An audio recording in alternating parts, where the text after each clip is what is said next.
Bismillahirrahmanirrahim. Assalamu alaikum warahmatullahi wabarakatuh. Dear students, today we are going to study topic number 16 of chapter number 2. Today our topic is mitosis. Mitosis word याद आया? इससे पहले आपने word सुना है अभी recently? Class 8 में आपने सेल डिवीजन की 2 काइंड्स पढ़ी थी, तो 2 अक़साम पढ़ी थी, एक माइटोसिस और दूसरी मायोसिस। आज माइटोसिस के बारे में हम तफसील से पढ़ने जा रहे हैं, लेकिन पहले थोड़ा सा सेल डिवीजन का प्रोसेस को भी देखेंगे कि सेल डिवीजन का प्रोसेस किस तरह होता है। क्या ये एक ही मरहले में हो जाता है या इसके भी जो है वो मुख्तलिफ मराहिल हैं।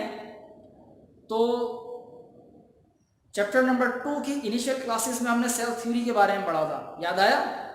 टॉपिक शुरू करने से पहले थोड़ी सी ये तमहीद है उसके हवाले से। जी याद आया? तो सेल थ्योरी का एक पॉइंट था, new cells are form by pre existing cells. याद आया जी कि नए सेल पहले से मौजूद सेल से ही बनते हैं। कौन से प्रोसेस से बनते हैं? सेल डिवीजन का प्रोसेस होता है, whether it may be mitosis और इट मे बी मायोसिस। तो सेल डिवीजन को पहले थोड़ा सा देख लेते हैं कि सेल डिवीजन के क्या स्टेप्स हैं, क्या मराहिल हैं। Cell division consists of 2 steps.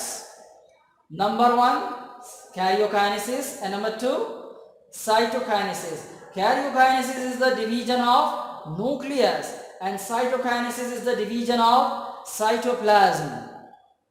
Cell division का प्रोसेस 2 मराहिल पर मुश्तमिल होता है। पहला मरहला न्यूक्लियस की डिवीजन का है, न्यूक्लियस तकसीम होता है पहले, और जब ये न्यूक्लियस की तकसीम मुकम्मल हो जाती है तो उसके बाद साइटोप्लाज्म की तकसीम का अमल होता है, और इस तरह एक सेल से 2 या 2 से ज़्यादा सेल बन जाते हैं। ये समझ में आ गया सेल डिवीजन का प्रोसेस? ओके, तो आज के एक्चुअल टॉपिक के बारे में बात करते हैं, माइटोसिस। तो mitosis is the kind of cell division. Definition याद है? वैसे क्लास 8 में पढ़ी थी आपने, याद होना चाहिए, अभी तो रिसेंट पढ़ा है क्लास 8 में जी। चले मैं बताता हूं। Mitosis is the kind of cell division in which number of chromosome remain unchanged और सेम इन डॉटर सेल। याद आया? ओके, माइटोसिस सेल डिवीजन की वो काइंड है जिसमें एक सेल से 2 सेल बनते हैं और क्रोमोसोम की तादाद नए बनने वाले सेल में वही होती है जो पहले से मौजूद सेल में थी। ये माइटोसिस की खुसूसियत है, ठीक है? इसको यहां देख भी लेते हैं। माइटोसिस क्या है? Mitosis a kind of cell division. कहां पर होती है माइटोसिस का अमल? Occurs in somatic cells. उन सोमा कहते हैं बॉडी को, सोमा का मतलब होता है बॉडी। तो ऐसे सेल्स जो आपकी बॉडी मेकअप करते हैं, बॉडी बनाते हैं, उन सेल्स में जो डिवीजन का अमल होता है वो कौन सा होता है? माइटोसिस। यानी आपकी बॉडी में जो ग्रोथ होती है वो कौन से प्रोसेस के जरिए होती है? माइटोसिस के जरिए। आपकी बॉडी का जो वॉल्यूम बढ़ रहा है, सेल चेंज हो रहे हैं, बढ़ते जा रहे हैं, तादाद बढ़ती जा रही है, तो ये सारे सोमैटिक सेल्स होते हैं, और इनमें तादाद बढ़ाने के लिए, सेल की तादाद बढ़ाने के लिए कौन सा प्रोसेस होता है? माइटोसिस का प्रोसेस होता है। और माइटोसिस की characteristic, number of chromosome remain same in daughter sales. जो नए सेल्स बनते हैं उनमें क्रोमोसोम की तादाद वही होती है जो पेरेंट सेल में थी। नए बनने वाले सेल को डॉटर सेल्स कहा जाता है, जो पहले से मौजूद सेल हो उसे पेरेंट सेल कहा जाता है। तो माइटोसिस समझ में आया? एक बार फिर से बता रहा हूं, mitosis is a kind of cell division in which 2 cells are formed and the number of chromosomes remain same in daughter cell.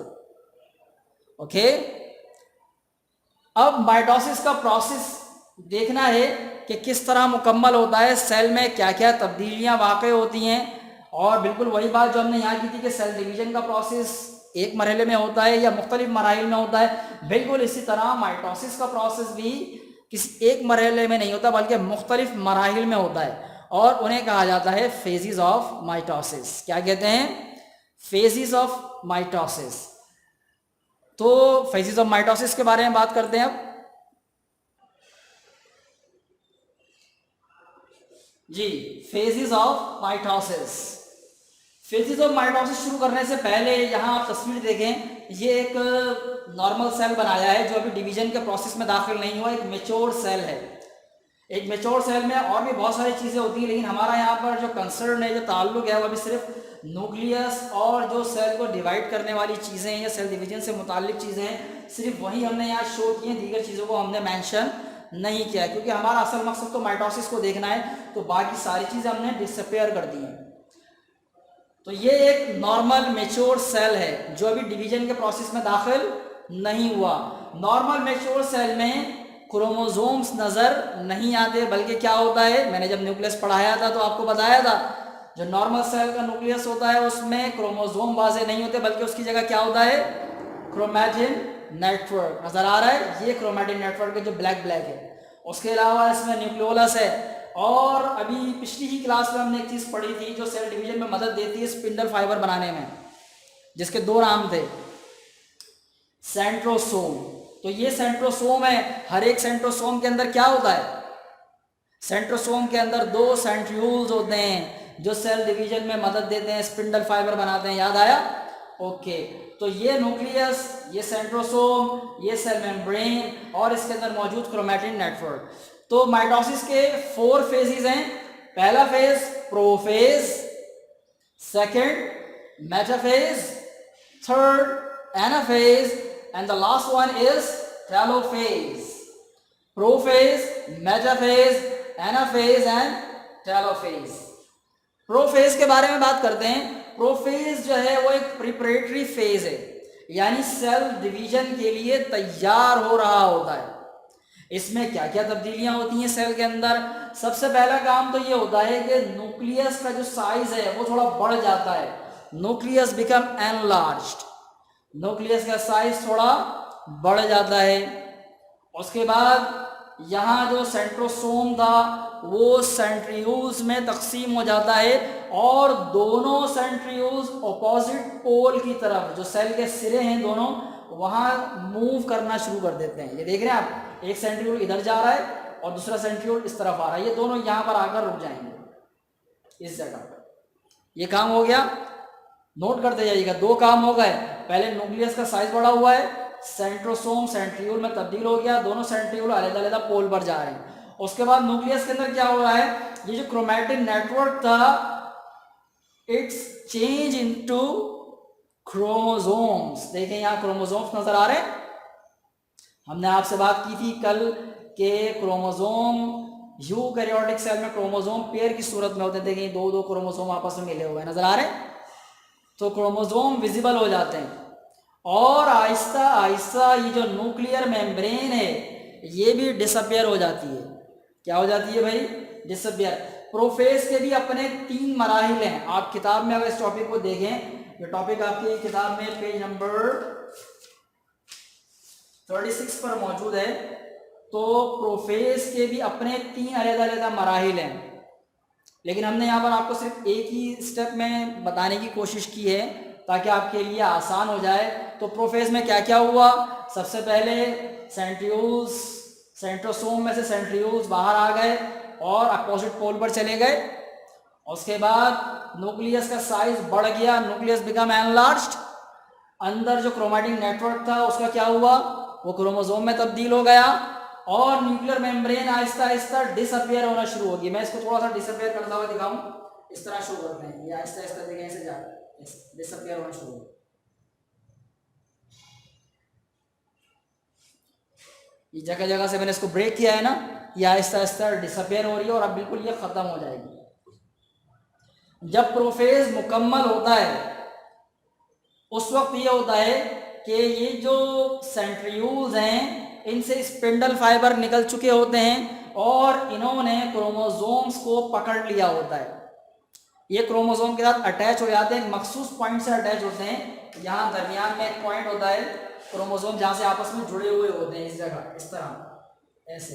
मैं थोड़ा बड़ा करके दिखा रहा हूँ आपको ताकि तस्वीर में आपको नजर आ जाए, वरना इतना बड़ा नहीं होता, बाहर निकला हुआ नजर आया गोल गोल जी।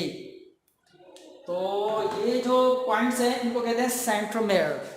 क्या कहते हैं? सेंट्रोमेयर। इस पॉइंट पर यहाँ से स्पिंडल फाइबर निकलते हैं और इसकी मदद से ये क्रोमोसोम्स के साथ अटैच हो जाते हैं, उन्हें पकड़ लेते हैं।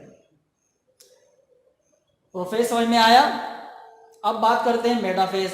मेटाफेज में क्या क्या तब्दीलियां सेल में हो जाती हैं, देख रहे हैं आप। यहाँ न्यूक्लियर मेम्ब्रेन खत्म हो गई, सारे के सारे क्रोमोसोम एक दरमियान में एक्वेटर कहलाता है, ये एक्वेटर पे आके इस तरह अरेंज हो जाते हैं, और ये सेंट्रोमेयर की जो जगह है वहाँ से स्पिंडल फाइबर से अटैच हुए होते हैं। तो ये शक्ल हो जाती है मेटाफेज में, ठीक है। और आहिस्ता आहिस्ता ये जो स्पिंडल फाइबर है ना, ये दोनों क्रोमैटिड्स को अपनी तरफ खींचना शुरू करते हैं। ये जो क्रोमोसोम के आपस में दोनों जो पेयर होता है ना, इस तरह ये क्रोमोसोम, एक क्रोमोसोम है और ये दूसरा क्रोमोसोम इसके साथ मिला हुआ है, ये सेंट्रोमेयर है। तो एक ये और एक ये क्रोमैटिड है, एक ये क्रोमैटिड है, दोनों मिलकर क्रोमोसोम बनाते हैं। तो दोनों साइड से स्पिंडल फाइबर एक एक क्रोमैटिड्स को पकड़ लेती हैं, एक क्रोमैटिड को एक साइड से एक साइड इस तरह से, और खींचना शुरू करती हैं। खींचने का मकसद यही है कि ये spindle fibre Aahista Aahista short होने लगते हैं, तो ये दोनों एक दूसरे से अलहदा होना शुरू होते हैं। दोनों क्रोमोसोम अपने अपने साथियों से, जो उनका पेयर बना हुआ था, उससे अलहदा होना शुरू हो जाते हैं, ठीक है। ये मेटाफेज में होता है। और एनाफेज के अंदर ये आहिस्ता आहिस्ता खींच के कहाँ पहुंच जाते हैं, बिल्कुल सेंट्रियोल के पास। कहाँ पहुंच जाते हैं, सेंट्रियोल के पास। और फिर उसके बाद टेलोफेज में क्या होता है, टेलोफेज में ये सारे के सारे क्रोमोसोम के गिर्द एक लेयर बन जाती है, जिसे हम क्या कहते हैं, न्यूक्लियर मेम्ब्रेन। तो यहाँ पहुंचकर कैरियोकाइनेसिस का अमल मुकम्मल हो गया, और जैसे ये मुकम्मल होने लगता है, साथ साथ साइटोकाइनेसिस भी शुरू हो जाती है। और आप देख रहे हैं कि ये दो डॉटर सेल्स बन गए।